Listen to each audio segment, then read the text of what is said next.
Bismillahirrahmanirrahim. Assalamualaikum warahmatullahi wabarakatuh. Waalaikumsalam warahmatullahi wabarakatuh.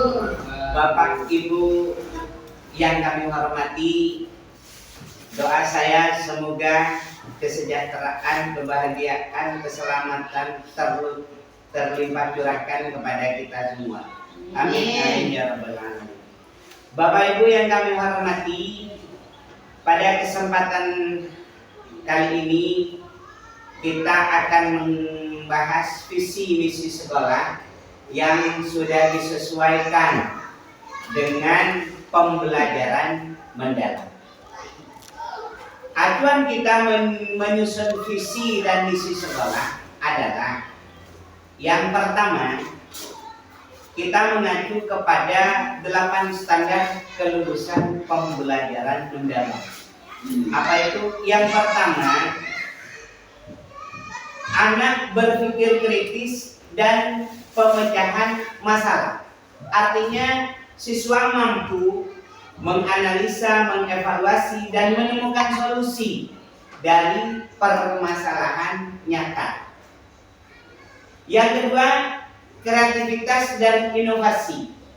Bahwa anak mampu menghasilkan ide baru, berinovasi, dan menciptakan karya yang orisinal. Yang ketiga, komunikasi efektif. Artinya anak mampu menyampaikan gagasan secara lisan maupun tulisan dengan jelas. Makanya di kelas kadang-kadang kita mengadakan pembelajaran dengan pendekatan diskusi dan lain sebagainya. Yang keempat adalah kolaborasi, bahwa anak mampu bekerja sama dalam tim, menghargai perbedaan dan mencapai tujuan bersama. Yang kelima, karakter dan etika, bahwa anak menunjukkan sifat jujur, disiplin, tanggung jawab, serta peduli lingkungan dan sesama. Yang keenam adalah literasi digital dan informasi, bahwa anak mampu menggunakan teknologi, mencari serta mengolah informasi dengan baik. Di sini fungsi guru hanya sebagai fasilitator. Anak-anak mampu menggali sendiri, mengolah informasi dengan baik, baik itu melalui tayangan TV, radio, koran maupun media sosial. Yang ketujuh, kemandirian dan tanggung jawab belajar. Artinya anak mampu mengelola proses belajar sendiri atau self-directed learning. Dan yang terakhir adalah kecakapan hidup abad 21, life skill education. Artinya anak mampu memiliki keterampilan adaptasi, kepemimpinan, kewirausahaan, dan siap menghadapi perubahan. Bahwa lulusan SDN Panaungan 4 ini harus mampu menerapkan, mengimplementasikan ilmunya dalam kewirausahaan maupun siap menghadapi tantangan dan perubahan di era global ini. Yang kedua, bahwa ada 3 prinsip utama dalam pembelajaran mendalam. Apa itu? Yang pertama, bermakna. Bahwa materi tidak hanya dihafal, tapi benar-benar dipahami. Jadi anak betul-betul memahami ilmu yang dipelajari. Kemudian mengaitkan ilmu pengetahuan baru tersebut dengan pengalaman atau pengetahuan yang sudah dimiliki. Itulah makna dari pembelajaran bermakna.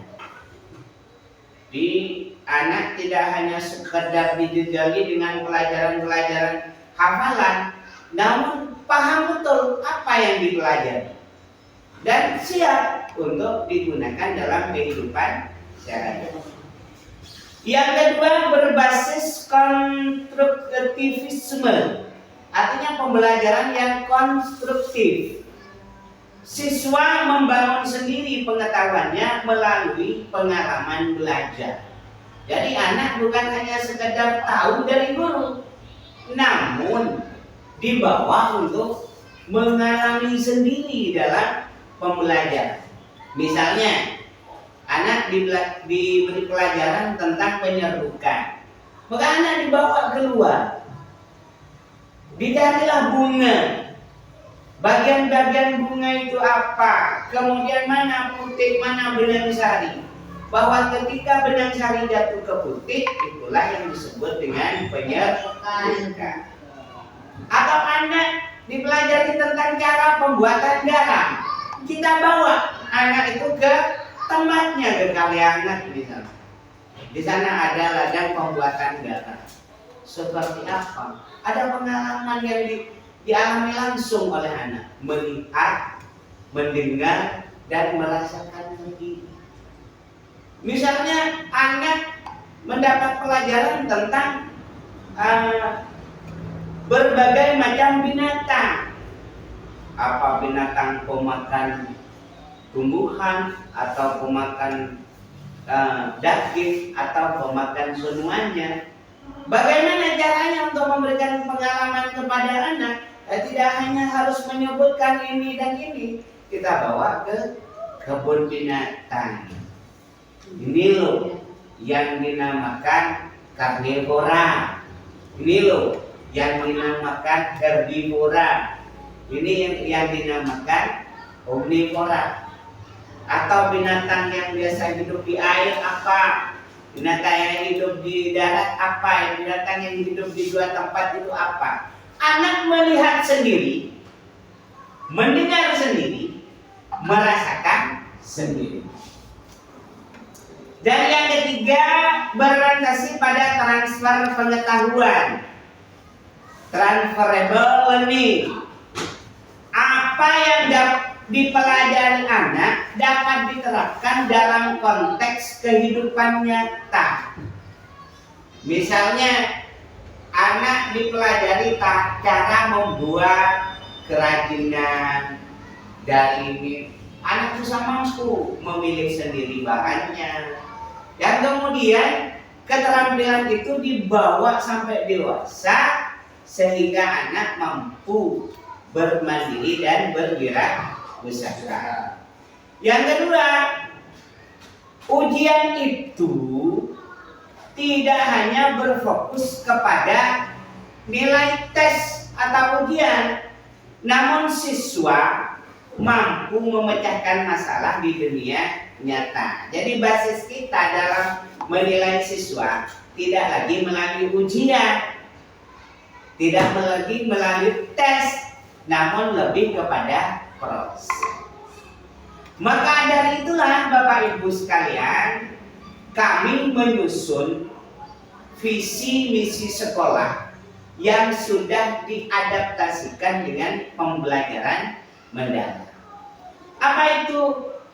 Mari kita yang kita kuliti dulu, kita ungkap. Yang pertama, visi sekolah, yaitu visi sekolah SDN Pananganan 4 adalah mencetak peserta didik yang cerdas, berbudaya, dan berakhlak mulia.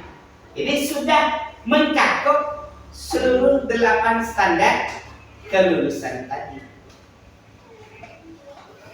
Apa indikator dari pencapaian visi itu? Yang pertama, membentuk generasi yang memiliki motivasi untuk selalu belajar dan mengembangkan diri. Yang kedua, mengimplementasikan 7 kebiasaan baik anak Indonesia hebat. Baik sudah melalui lagunya, ini tinggal penerapannya dalam kehidupan sehari-hari. Yang ketiga, selalu mengembangkan diri untuk menemukan solusi yang tepat, bermanfaat, dan sesuai dengan keadaan masa kini, dan mempersiapkan masa depan. Sehingga ilmu yang didapatkan anak itu betul-betul berguna dalam menghadapi tantangan kehidupan masa kini dan masa depan. Yang keempat, berprestasi bukan hanya pada kemampuan kognitif yang sifatnya hanya pada hafalan-hafalan dan sebagainya, namun lebih pada keberhasilan menemukan kemampuan diri, mengembangkan talenta dan kecakapan hidup yang bermanfaat.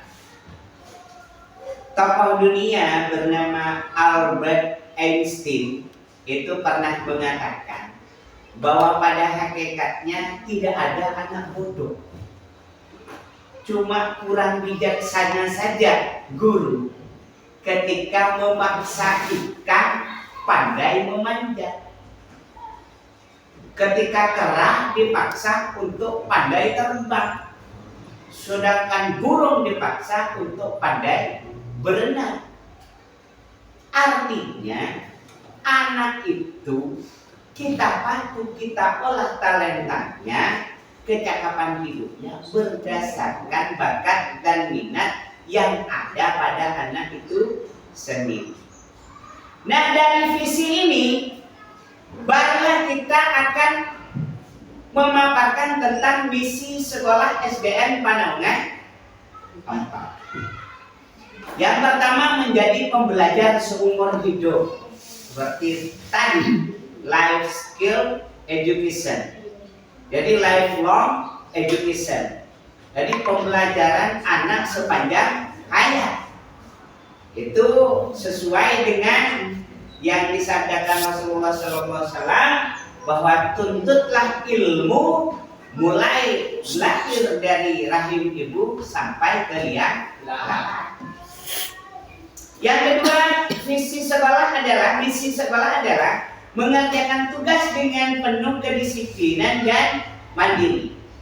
Kita harus melatih anak untuk selalu menyelesaikan tugas dengan penuh disiplin dan mandiri, walaupun kita tidak diperkenankan untuk menghukum secara fisik, namun kita tetap mendisiplinkan anak. Yang ketiga, menjadikan sekolah sebagai tempat yang nyaman untuk menuntut ilmu. Ini yang disebut dengan pembelajaran yang menyenangkan. Jadi anak itu sangat kerasan di sekolah, menjadikan sekolah itu menjadi tempat keluarga kedua. Di sana diberi kasih sayang, tidak dibully, tidak ada kekerasan, kemudian ada tempat-tempat ramah anak, ada tempat bermain, ada tempat belajar, membaca dan lain sebagainya. Yang keempat, menghasilkan lulusan yang berakhlak mulia. Ini masuk juga kepada 8 standar kelulusan. Yang kelima, kita mencanangkan Trigatra bahasa. Apa itu? Utamakan bahasa Indonesia, lestarikan bahasa ibu, dan kuasai bahasa asing. Jadi, walaupun kita sudah mengutamakan bahasa Indonesia, anak berbahasa Indonesia dengan baik, namun jangan lupa untuk menanamkan karakter melalui bahasa ibu. Bermaon kekepesa, norok lomba-lomba puisi matura, pidato matura dan lain sebagainya.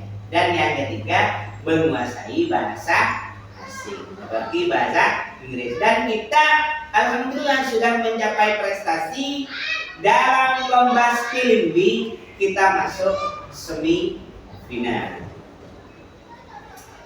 Bapak Ibu yang kami hormati, tadi misi sekolah itu yang pertama adalah menumbuhkan budaya kompetitif yang jujur, sportif dan di seluruh warga sekolah.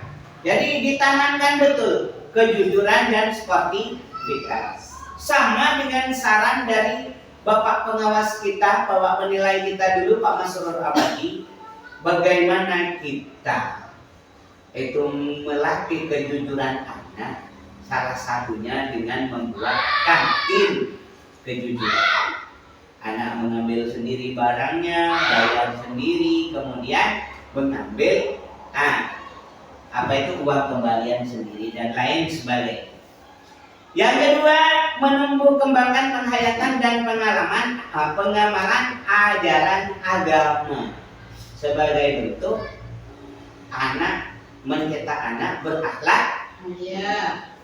Yang ketiga, membiasakan anak untuk hidup sehat secara jasmani dan rohani, baik itu melalui kebiasaan senam tiap pagi, kemudian pembelajaran videoka dan lain sebagainya, termasuk juga adalah menggalakkan program usaha kesehatan sekolah. Yang ketiga, meningkatkan pembelajaran yang aktif, kreatif, dan menyenangkan. Ini kan sudah sesuai tadi prinsip pembelajaran pada deep learning adalah pembelajaran bermakna, pembelajaran yang berkesadaran, dan pembelajaran yang menyenangkan. Yang kelima, menerapkan budaya hidup bersih dan sehat, serta peduli dan empati terhadap lingkungan sekitar. Bapak Ibu, dari visi dan misi kita tuangkan ke dalam tujuan jangka pendek yang disebut dengan RKT, Rencana Kerja Tahunan. Apa yang akan kita lakukan 1 tahun ke depan? Ini sudah saya tulis, mungkin karena waktunya agak pendek kita singkat lagi. Selain rencana kerja tahunan, kita salin juga kepada tujuan jangka menengah atau RKTJM, jangka menengah. Dan ada yang 4 tahunan, yaitu rencana tujuan jangka panjang, yaitu yang 4 tahunan. Dari tujuan jangka pendek, jangka menengah, dan jangka panjang, maka kita sudah mengatur strategi sekolah, yaitu yang pertama menyusun tim penjamin mutu dan pengembang kurikulum. Artinya kurikulum ini bukan hanya prasasti yang dipajang di depan sekolah, dipahat, kemudian 10 tahun tidak pernah diganti. Namun diharapkan kurikulum yang kita susun ini terus berkembang mengikuti perkembangan zaman dan kebutuhan siswa. Yang kedua, menyusun rencana kurikulum operasional sekolah dengan melibatkan stakeholder sekolah. Jadi kurikulum yang kita susun itu berasal dari seluruh pemikiran stakeholder sekolah, baik itu kepala sekolah, guru, siswa, orang tua, dan komite sekolah. Yang strategi yang ketiga adalah melakukan analisis kebutuhan program sekolah, baik di intrakurikuler, ekstrakurikuler, pelatihan maupun pengadaan sarana dan prasarana, termasuk kegiatan pendukung. Alhamdulillah, dengan adanya bantuan dari pemerintah berupa BOS kinerja berkemajuan baik, kita mampu meningkatkan sarana dan prasarana, termasuk meningkatkan ekstrakurikuler. Yang keempat adalah menyusun program kerja seperti tadi, ada program kerja tahunan, ada program kerja jangka menengah, dan ada program kerja jangka panjang. Dan selain itu kita menyusun arkas dan analisis rapor pendidikan dan kebutuhan. Maka dari itu biasanya kebutuhan itu sangat banyak, kita lakukan skala prioritas. Dan yang kelima, menjalin kolaborasi yang baik dengan warga sekolah, masyarakat, dan berbagai instansi di lembaga terkait. Jadi strategi sekolah kita adalah selain menjalin hubungan baik dengan stakeholder sekolah, namun juga menjalin kemitraan dari berbagai instansi. Contohnya dengan puskesmas, ada program BIAS, ada penanggulangan campak, pemberian vaksin, pemberian obat cacing, dan lain sebagainya. Di masa depan akan kita tingkatkan lagi kemitraan ini apakah dengan dunia usaha, apakah dengan bapak kepala desa, pemerintahan dan lain sebagainya. Bapak Ibu yang kami hormati, budaya harian yang akan kita laksanakan tahun ini adalah yang pertama, kita lakukan penyambutan peserta didik setiap pagi. Ada guru piket yang menyambut kedatangan siswa. Diharapkan dengan ini ada kemesraan antara guru dan ada perhatian, ada tumbahan kasih sayang. Yang kedua, salam pagi atau embun pagi. Yang ketiga, menyanyikan lagu daerah dan kebangsaan. Yang keempat, kita akan melaksanakan, walaupun ini masih dalam tahap rencana karena fasilitas yang kurang, kita akan mengadakan sholat duha berjamaah. Kemudian strategi yang lain, budaya sekolah yang akan kita kembangkan adalah gerakan pungut sampah. Guru anak diajarkan untuk peduli terhadap sampah. Tidak boleh ada sampah berserakan. Yang keenam adalah literasi pagi. Jadi 10 atau 15 menit sebelum pelajaran dimulai, anak diharapkan dapat membaca buku atau melihat tayangan dalam HP yang relevan dengan pembelajaran.